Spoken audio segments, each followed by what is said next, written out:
All right. Well, apparently we're live, so that's great. Hey, everybody. I'm Jim Christian, and I have a guest today. Go ahead and introduce yourself, kind sir. Hello, everyone. This is Khalid Saleh. Good to be with you, Jim. Yep. Thank you very much. I think this is our actual first live show on the DMO, which is amazing. Yeah, that's And awesome. so, any of you that aren't familiar with myself, I'm Jim Christian. I used to be the former director of SEO for GoDaddy for almost a decade. And after leaving GoDaddy, I started my own agency, Blush Digital, and have moved into now running multiple things, including the Digital Marketers Organization and our own annual show, Summit in Napa. So, Advanced Search Summit. So, I'm quite the busy person these days. How about you, sir? So I've actually started Invest back in 2006. Very focused, single focus actually on conversion rate optimization. Um, Back then, oh my God, no one knew what conversion optimization is or was. I think there was only a Yep. couple of other companies doing CRO. So since then, we've worked with many clients, large and small. On the enterprise side is the eBay and 3M and Ericsson, kind of large Nice. corporations. But we've also worked with smaller companies, smaller, fast-growing startups. So it's been a wonderful journey, full of mistakes and successes, kind of a mix between the two. So. The mistakes are fun. Oh, you know what? It's funny because I was just thinking about that earlier today. I find that sharing stories about mistakes that I've made actually is probably more useful to people because and Oh, people yeah, don't for feel sure. don't feel comfortable with it, and I'm like, oh, it's fine, I've done plenty and I'm comfortable enough. I have enough successes that I'm like going, no big deal, as opposed to trying to Yeah. give this amazing picture, that's the rosy picture that's not real. I think from our standpoint, like we always feel like people are going to laugh at us. And the reality is, people like, "Whoa, he was so close to success. And then he just screwed it all up." But they learn. I mean, I remember, like, funny thing, over at GoDaddy, at one point in time, someone thought that it would be a really good idea to start testing like the images of the people that are on the site, right? And Hmm. so I can't remember what we originally had, but it was probably like scantily clad women or something of that nature. And then they switched it to GoDaddy babies. never had that, never. Yeah, no, no, Yeah, that was a running theme in marketing, that's for sure. yeah. But they switched it to babies, like baby faces, and oddly enough, they got a higher conversion rate off of placing babies on the website. And they found out later on, after doing some digging, that a lot of that had to stem from the people that were actually buying domain names and the services from GoDaddy were women. And they Oh. were usually middle-aged women, so like 20s, 30s, 40s, and so for whatever reason, the baby faces converted higher. The only problem is that it alienated the brand, because the brand was like this hardcore like rocker slash the Yeah. women thing, and it didn't match up very well. So they wound up abandoning it, and it wasn't like a crazy amount of a higher conversion rate, but it was higher. Mm. So they tooled around with that stuff for a while, and it was really interesting to watch that stuff. Like a lot of marketers that were over there working on the site did like just tons and tons of A/B split testing, which was their main job. So I always found it fun and interesting to kind of see what they're doing. But Yeah. yeah, and I've carried that on to what I do at Blush now too, which I think we'll get into in a little bit. What Awesome. about you? Like, what are some of the cool testing things that you found out?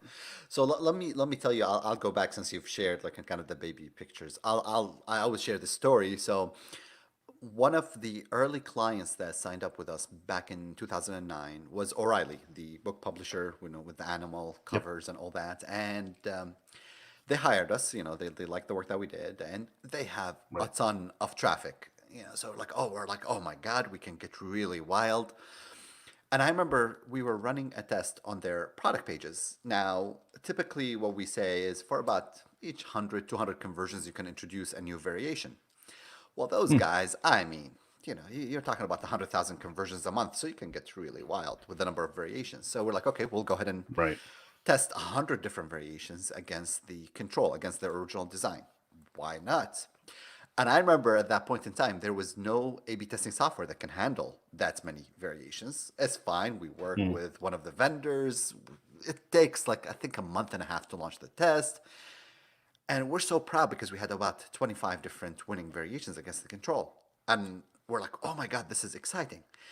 The only problem that we did not recognize, and it took me about a couple of years to understand this, that the minute you go above 4 or 5 variations that are you're testing against the control, against the original, your chance of finding a false positive increases to 50%. At 100 variations, which what we did, the chance of false positive was at 98%. So Right. That's nice. we thought we had a winner, and the client was happy. We were happy, but there was no winner. It was just a disaster. And now Right. it's funny sharing the story nowadays, and it's like, yeah, we've learned this the hard way, but it is what it I is. remember I remember like at GoDaddy before they were using like Optimizely, they were just doing A/B split testing by hand, right? And so they would Yeah, have like web hosting.html, and then they would have web hosting 1.html. And this was like right when I started doing SEO for GoDaddy, like yeah, 2007ish or something. And I hadn't even thought about really looking at the pages because I didn't even understand what they were doing. And so they were A/B split testing, but when the new version would win, they would append the URL to just be, web hosting 1, right? yeah. And then 2, and then 5, and then 28, and then whatever. What's going So on? like some of these were like in the thousands, Yeah, like web hosting 8217. yeah, And I was like, were there really this many like tests? yeah. And then I started looking at like the previous ones because they were all in sequential order. They were all 404, every single one of them. And I was like, holy shit. I think I have an idea of what we need to do real quick. So we started implementing 301s across the board, and like every single product that we had just went like up to number 1. And it was like the most amazing thing ever. And everyone was like, yeah, we're kicking ass. This is so much fun. And it was just detrimental though that they skipped out and just were doing 404s on that stuff, and then just putting those sequential numbers But in there. So but you pissed. know what? It's funny because things like that sometimes, like, I mean, you mentioned it now, and it's like, oh, this makes perfect sense. Back Right. then, no one knew it, and it's like, Oh look, no. what have I done? I have made Right. fire. I was like, Well, okay, I'm like fixing title tags and making sure that there's content on pages, and like there was a host of other issues that we would always run into, and I was like trying to like recover those, and then it didn't even dawn on me that I needed to go look at these A/B split tests that they were doing, yeah. and I finally did, and I was like, oh well, it turns out I could have just done this and just watched YouTube all day. That would have been awesome. Oh my God. Well, so let me tell you something funny. You mentioned Optimizely, and most people don't know this, but Optimizely did not start as an A/B testing company. They Oh actually really? started. Oh, they started as an agency. Guess what kind of Hmm. agency? They were implementing Magento. That's what they were. No. So it's Oof. funny. I'm talking to some guy from Magento, and he's like, we used to have this one agency that was just absolutely awesome implementing e-commerce sites. I don't know what happened to them. I'm like, what's their name? He's like, Optimizely. I'm like, oh man, you have no clue what happened to them. They're a software company, A/B test. He's like, really? I'm like, oh my God, you're like kind of living in a different universe. So, That's smart though, right? Like oh, it's smart for them to do that. oh, definitely. Clearly, I mean, Yeah. I mean, they've made a name for themselves. who doesn't love working for clients? But at the same time, if you can, have your own software and have a monthly subscription, it makes life tremendously easier. I can appreciate that. I will also appreciate that. Yeah. Well, let's talk about a client that I had or have. And so they're a small site, e-commerce, and basically they sell like AV electronics Mm. for like high-end luxury homes and whatnot. And so they they had a website that was aging, and they wanted to reskin it and make things better. And so they hired us to go do that. We were already doing their SEO, and so they redid the thing.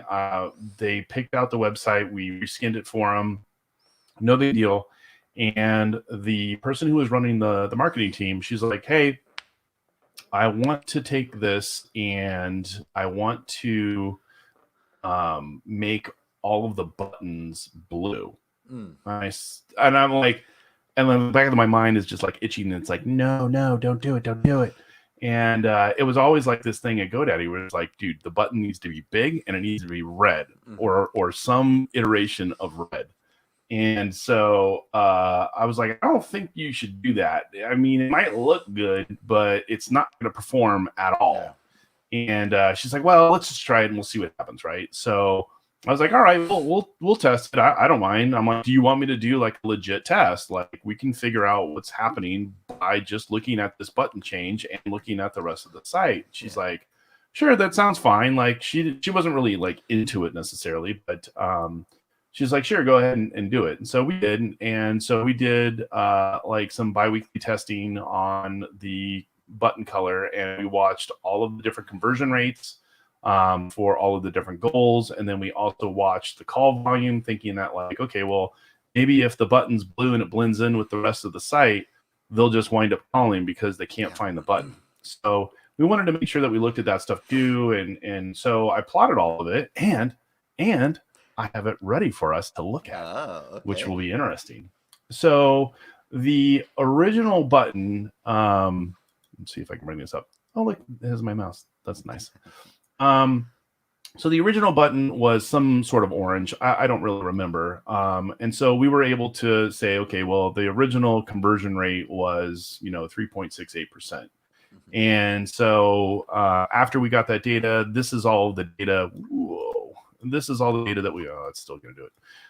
This is all the data that we have from the days of the blue button. And so as you can see, like the conversion rate just kind of went down into the toilets. So 3.68 down to like what, 2.16, I think was the lowest. No, 2.11. So they lost a lot of money on this. Like, so I was like, okay, well, blue button so far doesn't look like it's working. Yeah. Well, come, this was last year. So come July, we wound up having a problem. So there was missing data. We were running this test, and I had the whole thing plotted out. It was working fine, but unfortunately, like, they have a HubSpot form, and HubSpot was crapping out on them. So there wasn't really anything that we could do to recover the data and say that we were accurate with what we had. So we started the test again. I'll move this over here, and I think I can make it bigger. I was going to say, how can you zoom in? It'll be interesting to see. Yep. I think that look at that kind of works. This stuff is fantastic. So anyway, so we started different button colors. So we started with CC3E33, just picked a random red color, and clearly we were seeing some spikes in the conversion rates. So gone were the days of the 2%ers, and now we're back up into 4%, 4.5%. Like, things are looking really good. So I'm like, okay, well, we've got to keep this color. So that's why I put the color number down on there, because I was like, I don't want to lose whatever this was. And then, so we tried that for, I think, 4 weeks, and we wanted to get some more data. So we tried a yellow color, and we noticed that it immediately went down. And so we were like, man, let's just not run this for a couple weeks. Let's just try to run this for a week. And we only had statistical significance in data to warrant, being able to change it. So it was fine. And so we were like, okay, well, let's try orange and, see if that works. And then we settled on this red, the FF3D11. And so that one, I mean, I guess we could have changed it to the darker one, but we went with the lighter one because it kind of looked better on the website. So we still got like 4.81, 4.13, 4.04. So, I mean, essentially for the customer, we've doubled their conversion rate from what they would have had if they kept the blue one. And so we just let the winter ride for a couple weeks just to, make sure that everything was working properly, and it was. So yes, we wound up keeping it. I went back and I tallied all of the data that what a customer is worth, because we have their lifetime value. And then I took the conversion rate and I added it all up for them. And it was somewhere around a $200,000 boost in revenue every year, as long as they keep this button color. And let me tell you how thrilled the owner was of that company. He was like, I can't even believe it. You basically like saved us from losing half of our conversion rate, and I'm making that $200,000 back in leads every single year now that this is coming up. And I was like, well, if you really want to see something, what we could do is we could plot this at the end of the year when we're back in October. We can go through the whole year and we can see if there's seasonality. So it might even be above this 4%. Maybe it's 5, or maybe it's lower. Who knows? But Yeah. That's really cool. If you can show that to customers, like they're going to be absolutely thrilled about that stuff. So yeah, it was a lot of fun. Like it was a great test. It proved value both on my side. So like I'm like, hey, guess what? You can keep me forever now. And and for them, it makes them feel like we're actually providing a lot of value to their overall business. So I think that it was a great successful test. We are probably going to do some other testing after this COVID thing is gone, hopefully soon. Yeah, it was a lot of fun. Yeah. So let me tell you something that we do nowadays. We've been doing now for the past 2-3 years, actually. So typically, nowadays, a typical client, we would launch anywhere between 12 to 15 A/B tests for them in a month. Nice. Over a year, you're talking about anywhere probably 120 to 150 tests. Now, as you can imagine, there's just massive amount of testing and data that's going back and forth, and just the amount of you're just trying to figure out what impact you had on the bottom line, because that's ultimately the question, correct, for any marketer. So, okay, Right. great. What have you helped me with? So we always keep an original copy of the site before we started, somewhere Nice. kept there. And typically it's actually the site is always there, and we direct about 1 to 5% of the traffic to it. And as we're running our A/B tests, we're always changing, but we're making changes on our site. So there's Right. 5% of the traffic that always sees the original, the original site. And at Right. any point in time, we come to the client and we say, here's your original site, here's how much money you would have generated, here's the other 95% of traffic, and here's how much money we're making. And it makes life tremendously easier, because for a while we're like, oh, how do you do this? How do you show value? Because a winning test and an increasing conversion doesn't always, it's not a one-to-one relationship with the dollar value, especially if you're Right. doing site-wide testing with an e-commerce website, and you've tested the homepage and the product page and the category page and the checkout, and sometimes the 80% confidence is not 95%, and sometimes it's just 99. So we're like, let's keep the Yep. original, and we compare. And it's, I think that's one of the things that any type of marketer should think about, regardless whether it's CRO, SEO. Show your value. Right. Well, and I'll tell you, I'll even add a piece to that too. Like there was plenty of rollouts over at GoDaddy where they screwed it up. Like I can't remember, like some of them. Well, I can tell you one of them. One of them was they changed all of the fonts from like whatever the GoDaddy one was, like Tahoma or whatever. It was just a generic font. They changed it to like this Apple looking font. It was like Helvetica New or something like that. And boy, did the website tank.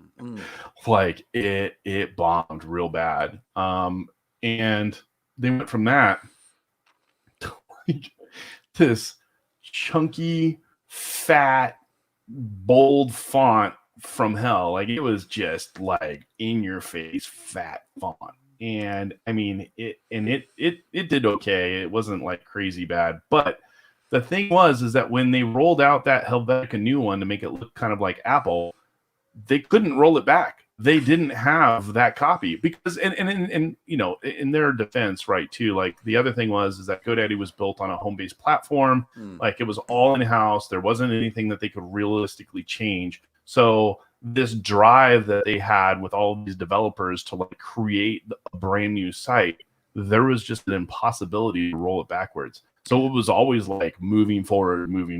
And even if you botched it, it was like, well, okay, how fast can we update this with something else? Yeah. And it was typically like 2 to 3 months was like the fastest that they could do it. Oh, but having the ability to keep the original in all circumstances is the best option, because then you can just flip a switch and say, okay, well, look, this didn't work.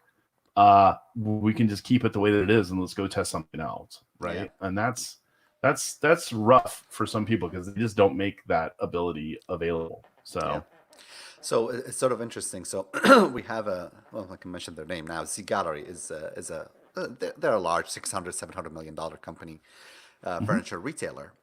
My And octopus is from Z Gallery. there you go. There you go. Well, I thank you, shop. because one way or another, you're supporting us, but sure. Well, yes. Thank you. There you go. But so they're creating a new site design. They're ready Hmm. to roll out the new site design. And it's funny because Z Gallery is a client, but then they got acquired by another client of ours. Hmm. And it's just sort of interesting because they're going through the process of negotiation, and this person who's going to acquire them is like, "Oh, I need a new site design," and I'm like, "Oh, I have another client who went through a site design. Maybe I'll have you Hmm. guys talk to them."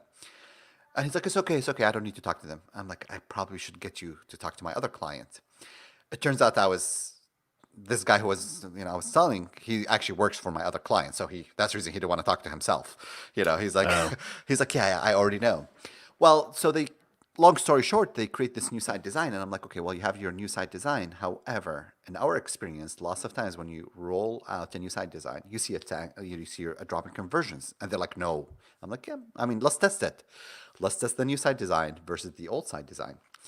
Yep. However, the challenge with something like that, let's say you run the test and you see a drop in conversions, a drop in revenue, 5, 10, 15%. What's that cutoff point where you say to yourself, you know what, screw it. I'm gonna go back. I don't want to deal with this.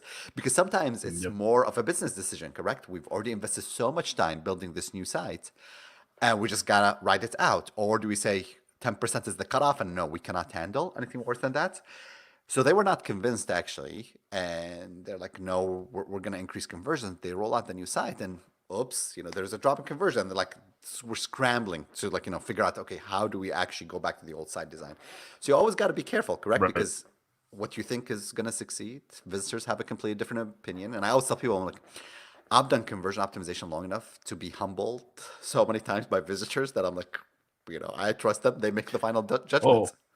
yeah, you can never tell. Like, it's the craziest thing. I've seen things where they've changed it. I was like, God, that just seems so stupid. Like, to me, it just seems so wrong and so non-intuitive, and it winds up winning like way beyond what expectations were. And you're just like, I don't even understand how that happened. And part of it is like the persona that you're trying to target, and if you yourself don't fit in that persona, you'll never understand it, Yeah. right? But and then if you do, then obviously you will. But it's crazy how you'll find these weird off the wall things sometimes work, and they work really really well. And that's true on virtually anything, whether it's site design or pay per click or whatever that Yeah. thing is, right? Sometimes the dumbest things work, and I've seen it time and time again, and it boggles my mind. Yeah. So, It's funny. So we're working with this retailer, clothing retailer, and they've been around since 1930. So they've been around for a long time. And we do our research. So we're doing customer interviews. We're watching lots of session replay videos, and we see mm, that people are struggling on their checkout process. And we're like, oh, we know how to fix this. So the team presents to the retailers like, okay, here are our findings, and here's a new suggested design. And he just completely flips out. I mean, he's a good friend, but he basically calls me out. He's like, "This is the worst fucking design I've ever seen in my whole life. It's embarrassing. I can't believe you guys would ever even suggest something like that." Now he was beyond pissed, so I just let him talk, and I'm like, "Oh yeah, you're right." And I go back talk to the team, and I still remember my partner, she's like, "You didn't stand up for us." I'm like, "Well, I mean, he was pissed, and I really wanted to see the design before I get he's into that fight." pain. He's Yes, pain. You just let him say whatever he wants. exactly. So I call him back, and I'm like, "Listen, I've looked at the design, I've looked at the data. I think we might have something here." Now he's even more furious with me because I'm supposed to really understand. It takes probably close to a week to convince him. Let's go ahead and launch the Hmm. test, and let's test it out. Now, our design destroyed their control. I mean, we're not talking about 5 or 10% improvement. We're talking about 30, 35, 37% increase in conversions. Oof. And he calls me up and he's like, Khalid, I have to tell you, I feel dumb. I'm like, why? He's like, I guess I've learned something new about our visitors. I thought we knew Yeah. them in and out. And I'm like, you know what? If you think you know your visitors in and out, your customers in and out, you probably should not be doing conversion optimization. If you're willing to come at it Right. with an open mind and say, you know what, we have ideas and we're not just randomly testing things, but we actually have some hypothesis of why we're doing a test, theory behind the test, and customers will validate our opinion, or they might say, no, it's junk, it's not worth it. We like the existing design. So that's the mindset that you have whenever you're running any type of testing. Yeah, and I have a great story too. So I used to do work for a local plant nursery. They're local here, but I mean they had like 16 different stores in 3 different states, and we were hired to do their SEO, which was fine and everything. But having the thing literally like right down the street, I was like, oh, well, I'll start shopping there. It's not a big deal. Well, Yeah. I'll buy some plants. So I started shopping there and I noticed that like most of the people that came into that store were older. They were in their 50s or 60s or older. And they were buying a plant here or there and that was it, right? Yeah. There wasn't like a lot of stuff flying out the door. And I started thinking to myself, I'm like, I'm the youngest dude in here. And I've been in here plenty of times. And I am by far like the silver fox in the hen house, right? Like all these older ladies looking at me shopping, looking for, ooh, he's getting that cactus. So what I posed to them as a question was, I was like, your website looks a little aged, much like your customers. What if we gave you like a refresh where we try to target a persona of someone my age or younger? And I'm thinking that like if we do that, you'll still keep your old persona base of like the older retiree who's like shopping in the middle of the afternoon, but you'll also gain those like hipsters or the at-home farmers, the people that want to have like their own organic vegetable garden or whatever. So we started pushing out site changes, and the site changes were like we made the font smaller and easier for normal people to read, and it wasn't this gigantically huge thing.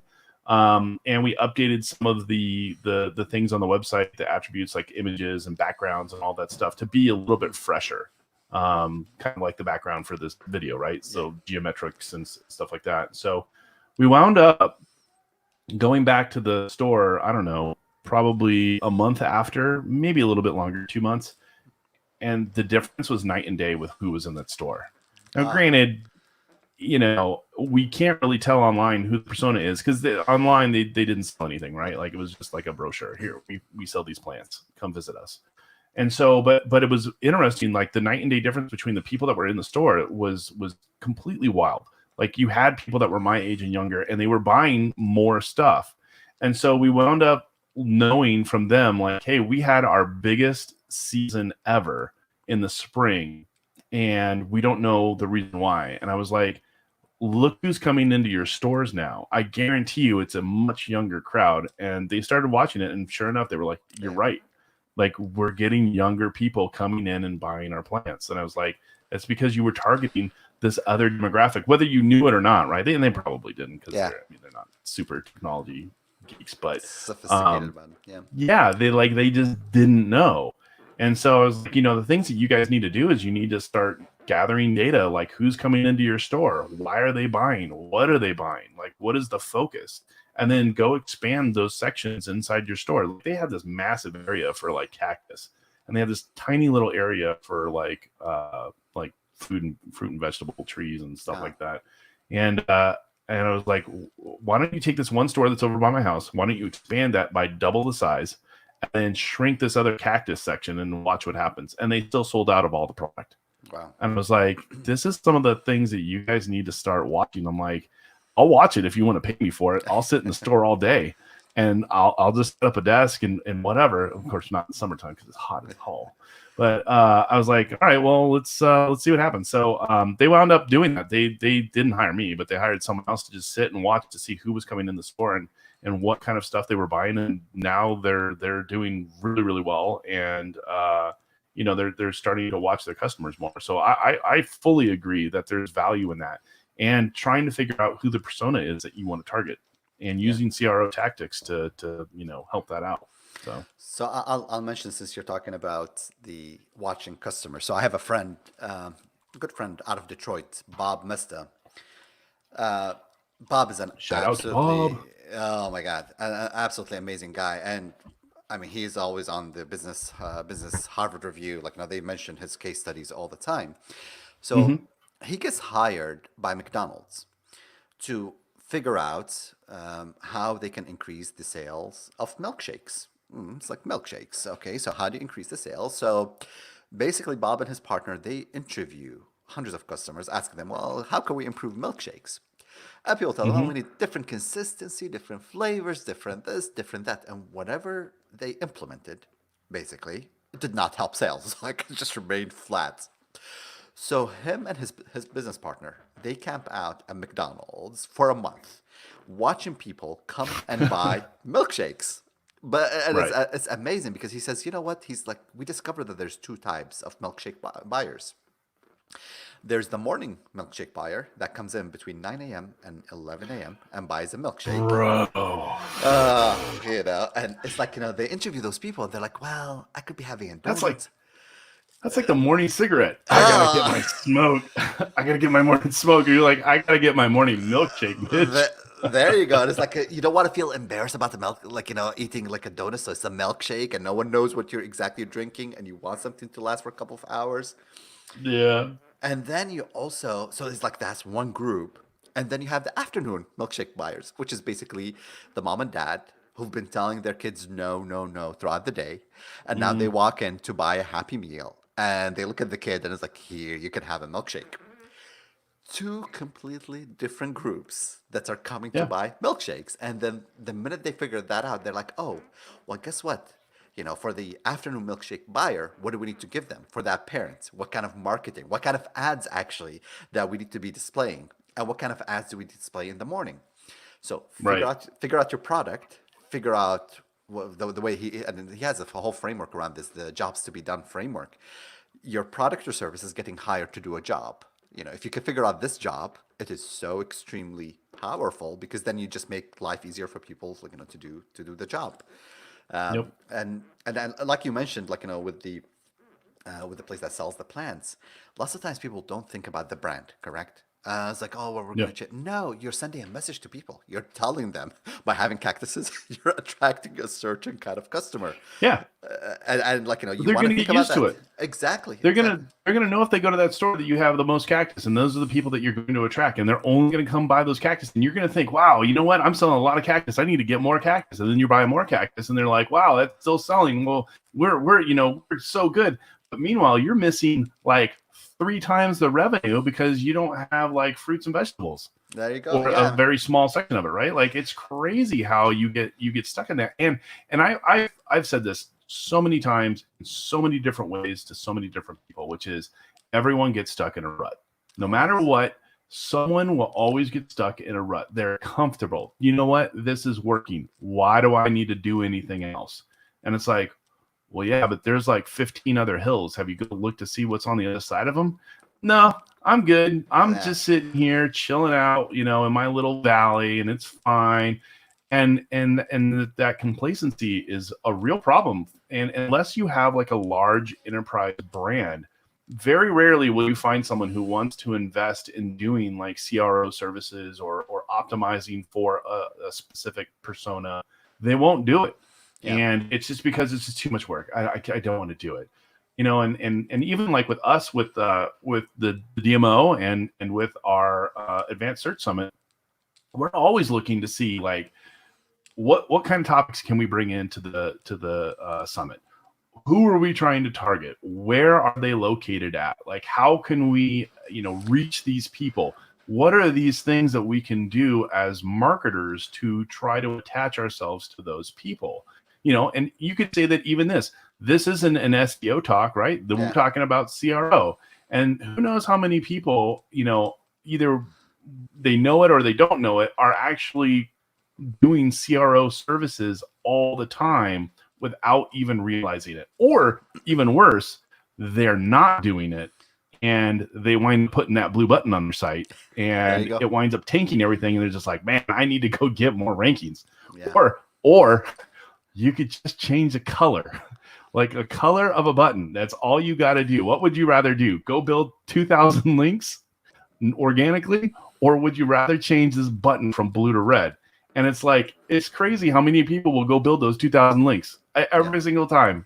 And it's like, because people are sorry, comfortable. man. Yeah, they're comfortable with something that they know. Correct? It's like I know Yep. how to do this. I've done it. It works. Well, there might be an easier way, but it's funny, Jim. Like so for a long time, I thought we compete with other CRO firms. That's what I thought. I'm like, okay, we're a CRO agency. We compete with other CRO agencies. Yep. And it took me a while. I think one of the things that we do whenever we onboard a new client is we talk to them. So we ask them lots of questions. When was the first time you hired a CRO firm or thought about hiring a CRO firm? What else? Hmm. And although our clients were telling us that we hire you to increase our conversion rates, they were not hiring us for that. Again, what's the job that we're getting hired to do?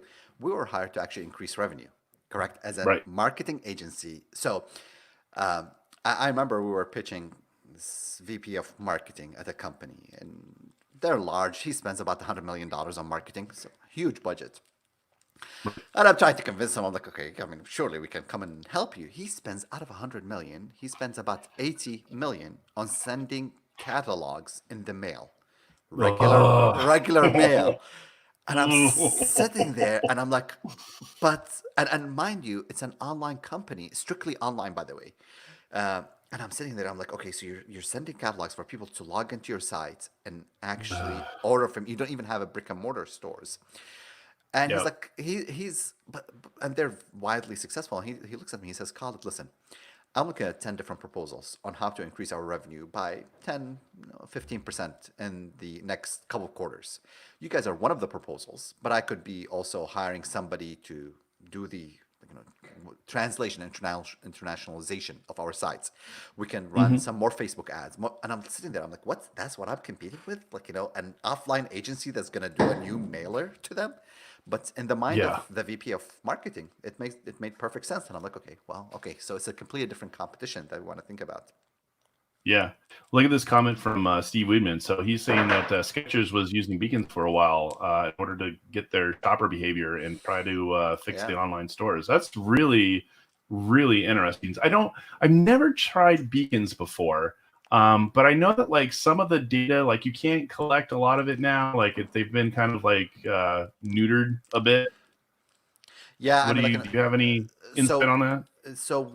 we try and actually, like, so one of our large clients, Soft Surroundings, where they have stores all over, and Hmm. we were trying to collect lots of offline data, combine that in kind of an omni-channel. But in all honesty, as more and more restrictions are coming about, that is becoming more challenging to make sense of the data, correct? And it's like, Right. okay, how do you collect that? How do you merge the offline and the online? It has been a bit more challenging. And I don't know where things are going in the next few years, as there's more concerns for privacy. And Yeah. it's funny the way I think about it. I think companies that are making money off of it, so the Googles and the Facebooks, they're making a ton of money off of whatever Right. customer data. They're the ones who are leading the charge to stop others from using data. And I'm like, really? Right. You're the one who's like collecting all massive amounts of data, yet you don't want to make Yeah. it available to everybody. It is. I think it's a slippery slope that we've already stepped our foot into. I don't think that we're going to go back to open like heyday stuff. I wish there was a way that we could. Uh-huh. Like again, not collecting personal data. I don't care about that. I just want other data. Like the fact that Google could show keyword data inside Google Analytics without it impacting a single person with personal data, Yeah. it blows my mind why we can't get that. As a marketer, I think that it's so important to try to figure out what these people are searching for and how we can actually get that data to use to make better pages, better shopping experiences, et cetera, et cetera. And it's like I think that there's this trust factor, right? That unfortunately we can't keep, which is you're going to have the people that are on our side, working with large brands and enterprises and whatever. And then you've got the shady, like, I don't want to label Yeah. affiliates, but some shady affiliate guy who's trying to like squeeze out as much as he possibly can on his fake page, on his fake site that he's going to burn in 24 hours. Like that stuff sucks because it ruins it for the rest of us. And that's an unfortunate, sad truth that we have to face. I do agree in keeping things, non-personal, but like quite interesting. Like every time I visit a site now, I've got to click like 3 buttons. Do you want cookies? Do you want notifications? Do you want? I'm like, I just want to go to your site, man. I just don't even bother with this stuff. I don't want to click on it. I don't want to do anything because half the time they switch the buttons and you don't know which one you're clicking anyways because you're just wanting to get on the freaking page and it just doesn't work. Yeah, it's funny because I mean, ultimately, I mean, again, go back to keyword like reports, like in Google. I'd like to know which keywords are driving traffic and making sure that actually I match the visitor intent. But Google, in its infinite wisdom, says no, you can't have it. Although I'm sure they have it, and they're using that to to serve the best experience to their customers. But their customer is ultimately my customer, correct? Now, I have to tell you something though that we've been doing lately. So I think one of the things that marketers do is we collect few data points from a lot of customers, correct? And you've probably seen those surveys that you go to a site and it just pops up, oh, what's bringing you to our site today? Or what's stopping you from converting? Is there something missing from our site? We actually have gone the complete other way where we said, okay, that's fine. You can collect these few data points from lots of customers. But one of the things that we do is we actually do those customer interviews, and typically we'll do 5 to 10 hours of customer interviews every month for every client, where we say, you know what, get us people who bought your product or service for the first time in the last 30 days, between 30 days to 3 months, and let us talk to them.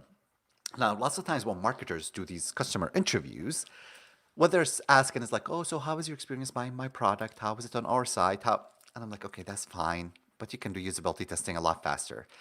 What I'm more interested in doing is actually having a conversation with the customer who bought your product, and I want to understand, when did they first start thinking about buying the product? What was that trigger event? What was going on in their lives before buying the product?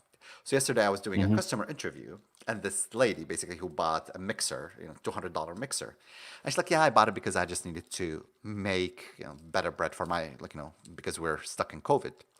Now I started drilling deeper what was going on, and she had just made a pizza, and she's a perfectionist, and she's like, oh, this really sucks, and her husband ate it, but she can tell. And everything that she said on that interview about her husband, the emotions that she was going through, her own emotions, I'm like, this is just a gold mine of copy that I can use on the landing page. I'm no longer just another, just an e-commerce website selling mixers.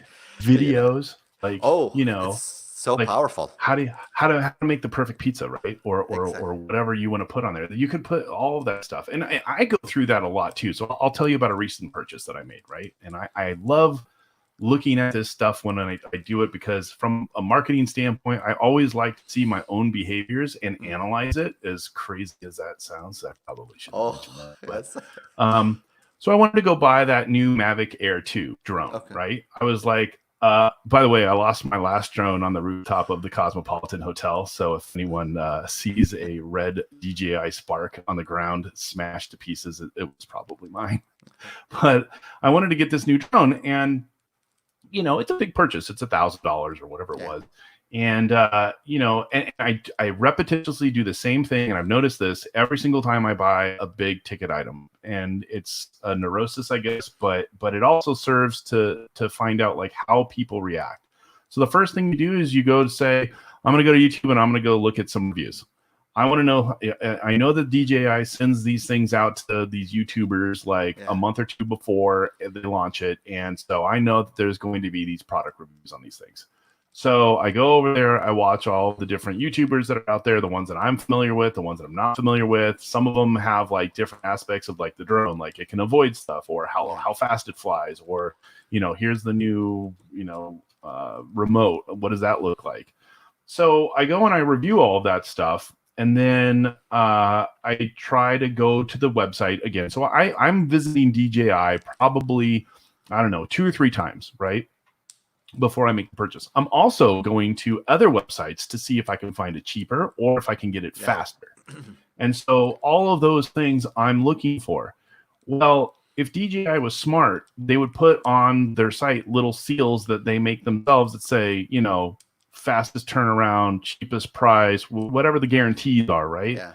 And that would make me feel more comfortable in just making that purchase right then and there than having to go back and forth between their site or whatever. Now, what was interesting though is that this time I actually purchased the drone through their app. Yeah. I went through the app experience just to do it, right? And so it was a really unfortunately very smooth. It was literally pressing a button, and it already had my home address. It already knew where I was going to send this thing, and I was like, okay, well, I guess that was really simple. I had my credit card already, so and it even applied a $10 discount, which was very nice. Yeah. DJI. So it's things like that where I pay attention to, how I purchase things. And, if it's something like, I don't know, here, like I got a USB charging cord. Am I going to spend more than 2 seconds on Amazon to go buy that thing? Hell no. It's going to be a buy now purchase, and I'm not even going to think about it twice. And if I overspent $1 or underspent $1, it doesn't really matter to me. I'm still going to buy it because it's simple. I don't have to think about anything other than hitting a button. And I think that that's where society is going. And the more difficult, one of the things I just bought too was some slippers, right? Mm-hmm. So, and I only buy Olakais because I'm narcissistic about my shoes. And I love the brand. So I went and I bought some, but they didn't have it on Amazon. And I was super pissed because then I had to go over to Olakai and I had to fill out all my information and everything. And it's like, I don't think Olakai could make it any simpler. I mean, other than having some sort of like Amazon CCID login or something, or SSID, that would make my shopping experience really easy, because then it's just going to be that button again. I'm looking for that button, and that's the key with Amazon, making it so easy for people to just buy stuff. And so I think that these other companies that don't have that ability, they're not losing out because they're not optimized, with CRO and everything else. They're losing out because their shopping experience isn't as easy as hitting a button, which is crazy, right? I mean, it's an interesting challenge. So we're stuck at home. I gotta buy. I mean, I think, by the way, it's sort of funny. The first 2 weeks, and we saw this with all of our retailer e-commerce clients, sales drop. People are stuck, bent up demand. People start ordering. Like you mentioned, like we're ordering things, and I'm like, I gotta buy me a nice coffee machine. I've decided I have to buy one. I've had one that I've got. You're gonna buy the best one. Oh my god! You're gonna buy the best one. You're not gonna skimp out because you're gonna be home. Exactly. You're gonna be home. I have a. So go ahead with your story. I have actually a very interesting coffee story for you after. Yeah. So I must have spent at least a week researching the best. I mean, I can even tell you the coffee temperature between, it needs to be like 198 to 212. It needs to be able to brew the coffee anywhere between 5.5 minutes to 7.5 minutes. I've done so much research, and I'm an Amazon. I mean, everybody's an Amazon kind of guy, right? This is like, you just buy on Amazon. It's a button. However, the site that actually helped me make the decision, because they have so many videos, is the Seattle Coffee Gear. I mean, they've had quite a few videos. They explained it really well. They were not pushing it in your face. It's like really very well done content. And I look at the site and I'm like, God dang it, man, you guys are losing conversions because it's really horrible. And I even I connected to their VP of marketing and their CEO. They didn't even bother to respond to me. I'm like, I'm not trying to get business. I'm just giving you quick advice here, free advice, because I just like the content. And I'm like, I'll go buy from Amazon. Now, look at what happened, because I'm also analyzing my behavior as a consumer. And I'm like, hold on. Right. So this site basically helped Amazon in my conversion, correct?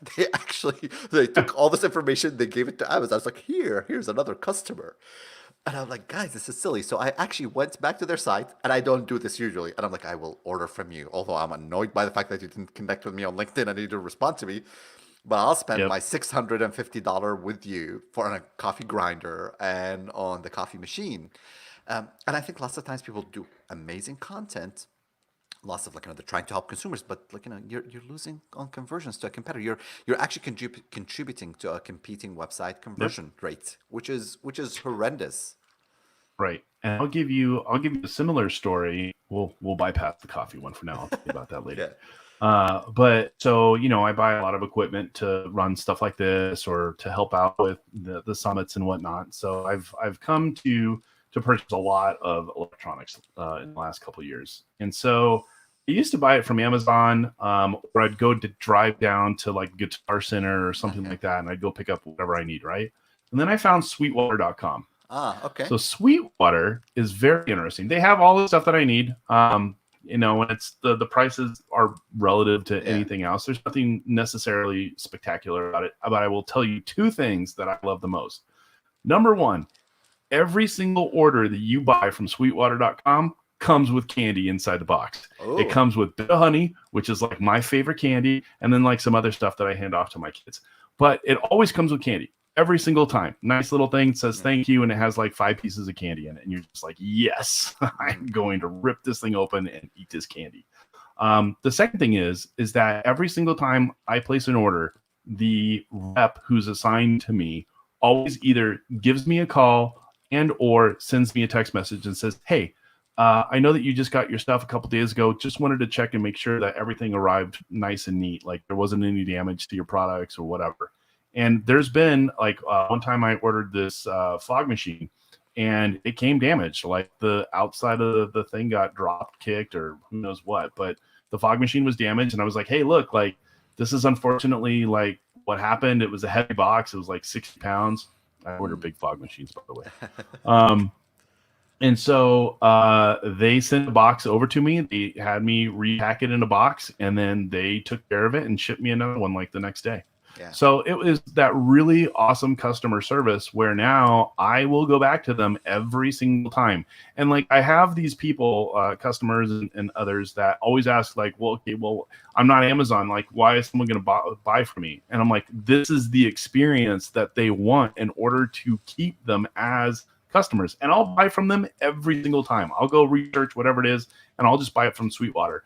My thought process is that I don't think that it's going to be way off. It's going to be within $5, $20, something like that. But I know that I'm going to be taken care of as a client if I buy it from them. Whereas if I buy it from like B&H Photo or something in New York, dude, they don't care. It's just here, whatever. I mean, the reality of it is, listen, you can buy the same item, correct, from so many different stores. You can go down the street, buy it also. So even, by the way, like, and it's sort of sad, but even services, you can get SEO services, CRO services, PPC services. Everything has been commoditized. How do you stand out? It's through the experience. A competitor can copy. I mean, he already has the same product and services. Anyone can copy anyone. Exactly. But create an experience, correct? I mean, look at this. You're mentioning the candy, correct? And it just gives you, and the fact that they're sending you a text message, that's an experience. That's a unique experience. And sometimes people tell me, like, well, then somebody else can copy it. I'm like, oh, they might copy it once or twice, but having the commitment to create that experience, that's different, correct? Well, yeah, I'm sure they spend a ton of money with whatever the automated system is that sends me an SMS message that says, hey, I was wanting to make sure, and somehow connects it. I don't know how they do that, but they somehow connect it with the dude's name, who's my rep. Yeah, I was like, okay, well, somehow it's got this assigned in some database somewhere, and it's just pushing it out. It gives you that like customer experience, like, well, I was really taken care of, and they really care about me. I mean, I know what's going on in the back, but it's still nice, and like, and it is true. Like I genuinely love receiving the candy in the mail. It's nice. It's just like, oh, a little snack. how delicious. Like, how many people would love something like that? A lot. You just put that little extra thing, whatever it is. Doesn't have to be candy, but put in that extra nice slip. I'll tell you, like, one of my so I belong, and this is an unfortunate problem I have too. So I belong to 5 different winery clubs, and I get wine shipped here all the time. I don't go shopping over at like Total Wine or whatever because I know what I like. It's in Napa. I have it shipped. It's not a problem. But out of all of the wine clubs that I belong to, there is only one that sends me an extra thing in my box every single time. So Louis Martini, as an example, will send me my bill that they dinged my credit card with, and they'll send me like a pamphlet that says, this is our wine that we have. Great. Okay, whatever. Uninspiring.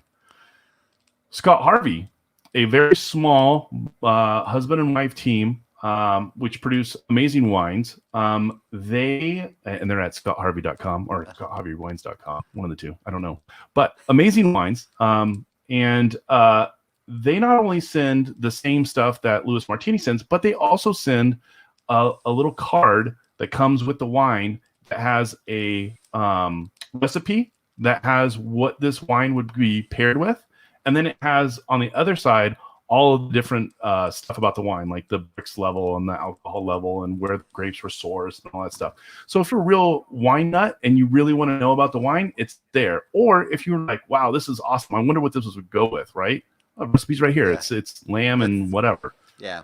See, like that's the attention to detail that you need to have in order to bring those experiences to people, to convert them for not only just the next time, but for the lifetime, right? I'm not going to cancel my membership. And it's not only, by the way, the lifetime, because guess what? You've just expanded their marketing. You're another person who's Right. advocating. I just mentioned them. Exactly. I mentioned them to 3 people, and Steve Weedman is one of them. I love you, Steve. It's so powerful. If you, it's funny. So I'm going through this process now of figuring out, since I've invested in the coffee machine, going back to the coffee, and the grinder. Yes. I need to figure out the coffee beans that I'm going to be buying. And I'm going No, I through can all tell you. these different subscription. Oh, no, let's hear it. Because after I Blue Bottle, and you know what? I'm honest enough to say, because my brothers-in-law, they are all into coffee. And they're like, you have to try this. And I'm like, guys, I will bring you 2 different brands and you're not going to be able to tell the difference. You know, and 2 of them could not tell the difference between the different brands. They're like, oh, we can tell. I'm like, well, let's do a double blind, test. And they couldn't tell us. And I'm going through the process and I'm like, I'm looking for that place that sends me really good coffee, but also creates the experience. And I'm still searching for that. So let's hear your story about coffee, by the way, and recommendation also for coffee. Oh, yes. So I'm just making sure that I have the right guy. Yeah. Because it's horrible when you mention someone and it's the wrong freaking site. So I did not mean to recommend this guy. Well, no. So I'll tell you about him. So his name is Ron. He's here in Tempe, in Arizona. Oh yeah, okay. This is him. Great. How do I bring this in? Yeah, I was gonna say you gotta. I know we gotta share screen. Uh-huh. Let's see. We gotta go over to this. Boom. Is this the right one? This one. Okay. Ooh. So Ron Cortez.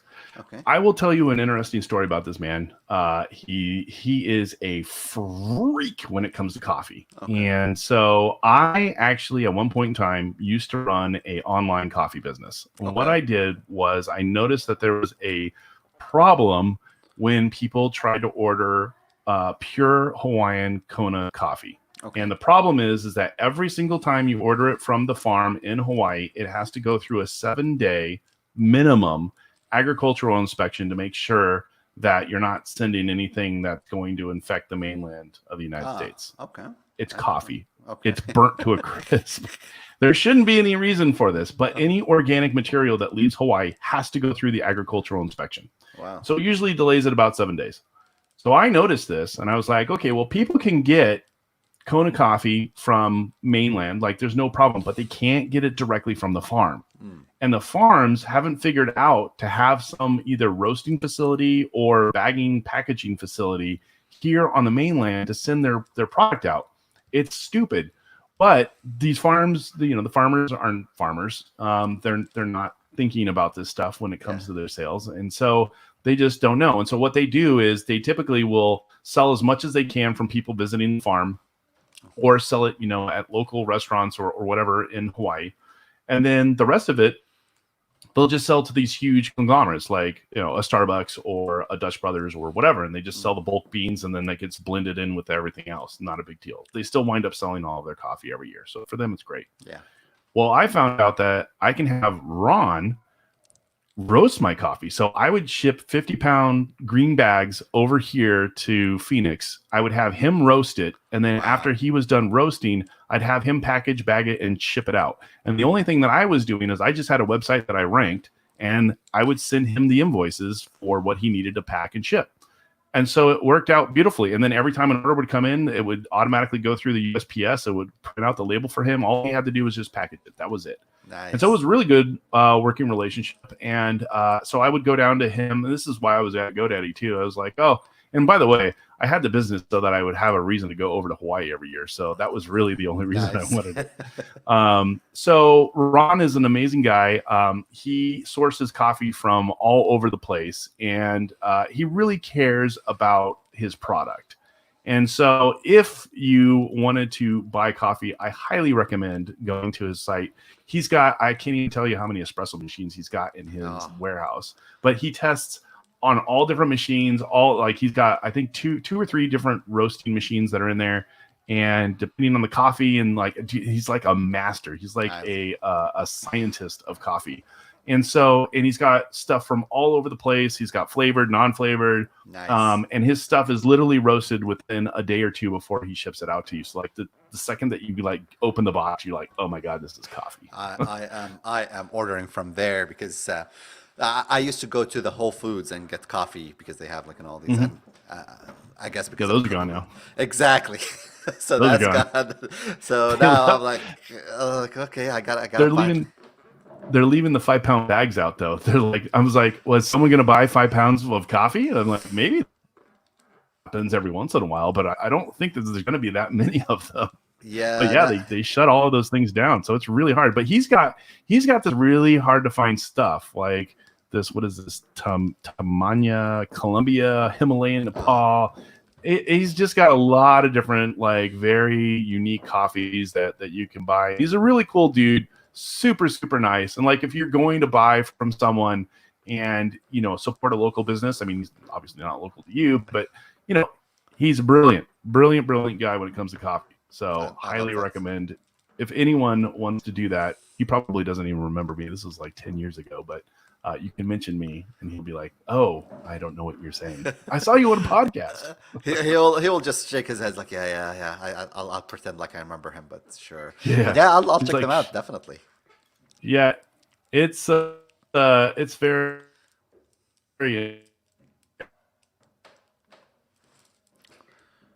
Ooh, are we having network issues? Nope. Now it's back. Okay. Yeah, well, who knows? But anyways, it was great to talk to you about this stuff. I mean, we definitely should do another show. I'm sure we've got a ton of other stuff that we could talk about. But it was a pleasure having you on today. Go ahead and give yourself a plug. Like, let's get some business going your way. Sure. Tell people where we can get you. You can definitely find me on our site, Invest, IMVESP, Invest CRO. Of course, Invest CRO. I'm active on LinkedIn, so you can just look me up, Khalid Saleh, on LinkedIn. We've just released our mastery course on conversion optimization. So we typically do the training all across the globe. If we're stuck at home, we recorded 70 videos. It's 150 lesson. So that's also available on academy.invest.com. So, check that out as well. So, but Jim, awesome. Thank you. I enjoyed this tremendously, actually. It's a good conversation. Yeah, no, I'm happy to have you on. And by the way, if you haven't joined the Digital Marketers Organization, just go to community.digitalmarketers.org and join in. You'll find this kind of stuff and a host of other people. I think we're up to 1,200 members.